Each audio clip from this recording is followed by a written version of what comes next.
Get ready because we are diving deep into one of the most intense, high-stakes family dramas ever recorded. This isn't just a story about jealousy and betrayal. It's about the very foundation of a nation. This is the Matriarch War. And it all really comes down to this one question, doesn't it? How does the deeply personal, private pain inside a single home, the love, the envy, the raw desperation, how does that become the epic origin story for an entire people? Well, let's get into it. You can trace this entire conflict back to a single, heartbreaking imbalance.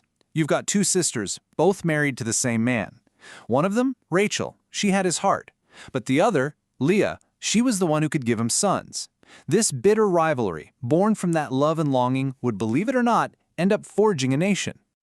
All right, so let's set the scene. Our story kicks off in a household that is completely defined by this division. It's a home built on a shaky foundation of both profound love and just simmering jealousy. Okay, so here's the fundamental problem. You have the patriarch, Jacob, and he is head over heels for his wife Rachel. She's the one he worked 14 years to marry. But it's her sister, Leah, the wife he was tricked into marrying, who is fertile. The woman he loves is barren, and the one he doesn't isn't. Right away, love and blessing are on totally opposite sides of the family. And Leah's advantage? Oh, it comes fast and hard. Four sons, one right after another. You can just imagine how the power in that household shifted with every single newborn's cry. With each and every birth, first Reuben, then Simeon, then Levi, and Judah, Leah is just cementing her position. She is the mother of Jacob's legacy, while her beloved sister Rachel can only stand by and watch. And these aren't just any sons. Leah is literally giving birth to the future leaders, the namesakes of the most powerful tribes of Israel. But you have to imagine, right? For every celebration on Leah's side of the camp, Rachel's despair just gets deeper and deeper. I mean, sure, she might be the queen of Jacob's heart, but in a culture where your children are everything, your whole legacy, she feels like an absolute failure.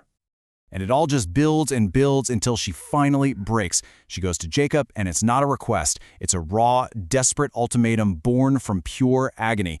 Give me children or I will die.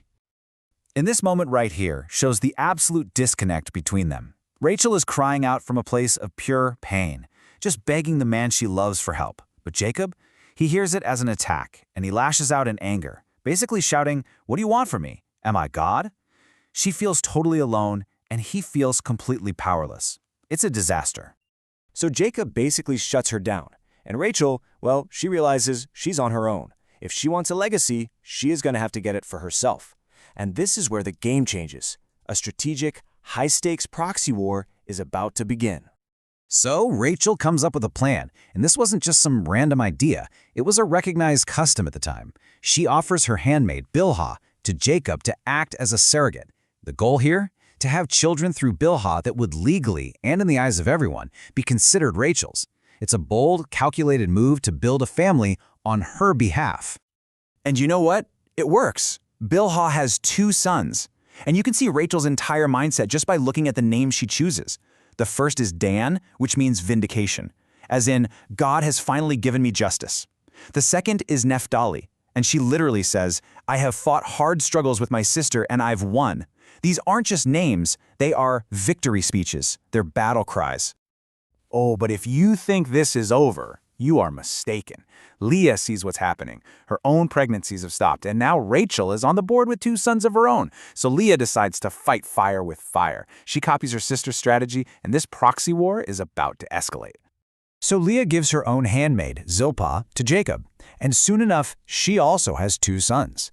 The first, Leah names Gad, which means a troop is coming. It's a declaration of strength, of numbers. The second, she names Asher, shouting, how happy I am, women are going to call me blessed. Just like that, her joy, her status, it's all restored. The score is now 4-4. Okay, so this back and forth, this proxy war, it's all building to a head. And it all comes down to this one intense face-to-face confrontation between the two sisters over a very strange bargaining chip that was believed to hold the key to life itself. So here's the deal on the table. Leah's son Reuben finds these things called mandrakes out in the field. They were plants that people back then thought could help with fertility. Rachel, desperate for any edge she can get, has to have them, and Leah sees her chance. She'll give Rachel the mandrakes in exchange for a night with their husband, Jacob. And in this moment, you can just feel years of resentment just spill out of Leah. Her accusation says it all. Isn't it enough that you've already taken my husband? From her point of view, Rachel already has the one thing that ever mattered, Jacob's love. And now she's coming for the only advantage Leah has left. Rachel has to choose. Is the chance at having her own child worth giving her rival exactly what she's always wanted? In her desperation, she takes the deal. It's done. And the fallout from that single bargain? It happens almost immediately, and it changes everything. This one deal kicks off the final wave of births that will complete the family that's destined to become the 12 tribes of Israel.